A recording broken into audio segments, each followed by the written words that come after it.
Hello guys, welcome back to my YouTube channel. Today I'm going to be showing you how to use a water gun. So we have a tank here where you put water in. So you just open the orange ring and it opens. It has a little hole that's black. You might be thinking that it's blocking it. Sometimes when it doesn't work though. So that's the black thing. Let me show you. That's it, that black dot there.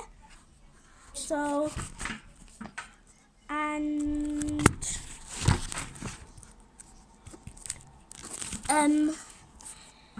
at the front, this is where you spray it from. Sometimes it might leak. Sometimes when you think that's not working, it's because it's down, but it's meant to be up sometimes. But sometimes it could be down. So. And you don't use this to spray. You just use this. So you spray it like that, and then it sprays.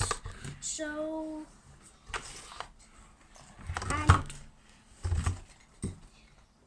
but you do put water in here, just like I told you. And so yeah, thank you for watching. I hope you enjoyed it. Bye. Don't forget to subscribe, comment down below, and like, and hit the notification button.